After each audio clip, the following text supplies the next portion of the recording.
Hello, this is John from caveofprogramming.com. In this tutorial we're going to use our RGB class, and I'm also going to make a change to the way we add zooms because I want to add them in main.cpp, not in fractalcreator.cpp. So let's tackle the RGB thing first. So if I go to fractalcreator.cpp and I scroll to the bit where we're doing our color mapping, what I want to be able to do is specify a start color and an end color. So let's go to fractalcreator.h because I'm probably, or possibly at least, going to need to refer to RGB in here, and we'll include rgb.h. So later on we might need the RGB struct in this header, and because the header is included in the implementation.cpp file, we can now use the RGB class in drawFractal of Fractal Creator. So let's specify a start and an end color. So RGB start color, and to start with I'm gonna just make it the same as we had before. So start color is going to be 000. We're going to have an end color which is going to be 02550, so completely green.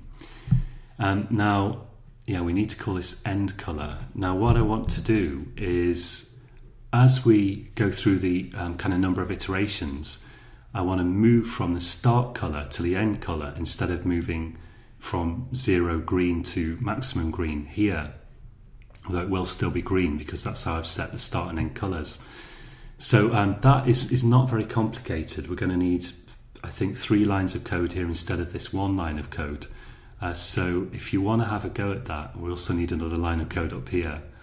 So if you want to have a go at that, then stop the video and try to implement it now. Okay, so I'll show you how to do it.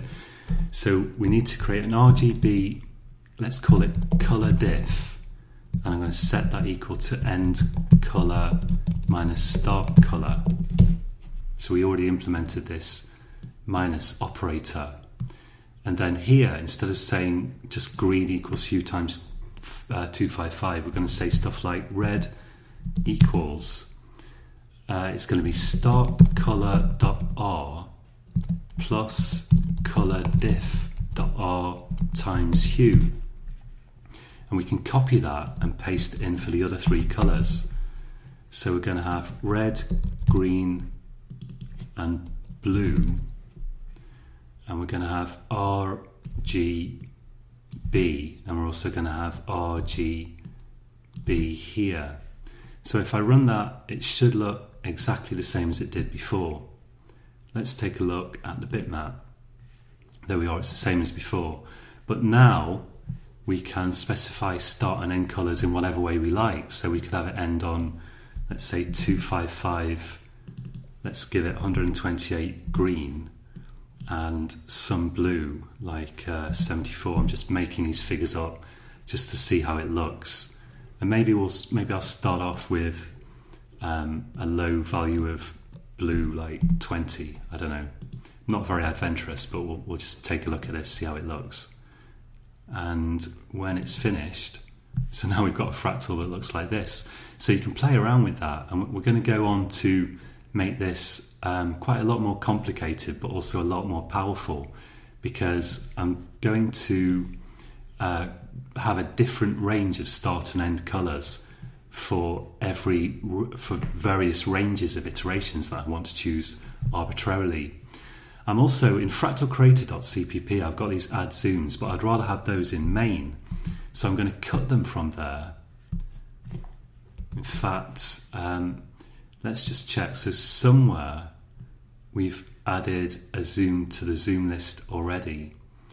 So yeah, in the constructor we're adding the initial zoom, but I want to add these 2 separately because those are things that you'd want to specify when you're using this Fractal Creator. So I cut them from there, I go to main, and before I call fractalcreator.run, I want to call fractalcreator.addZoom to add the zooms to it. So to make this work, I'm going to include, we've got Fractal Creator included. We need to include zoom.h in main. Now this height is annoying. I don't really want to have to refer to the height twice in my program. So I'm going to delete it from here, and to take care of the problem that image manipulation tools specify the coordinate system differently to the bitmap coordinate system. I don't know what's wrong with this semicolon. Just retype it.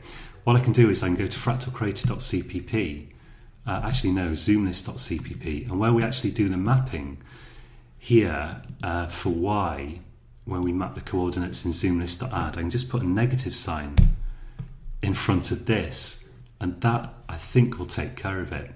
So now if we run the program, got some errors there, let's take a look.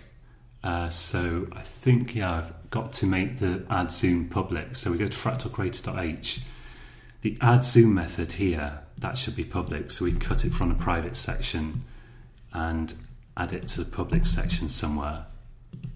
Let's try building that and run it, see how it looks.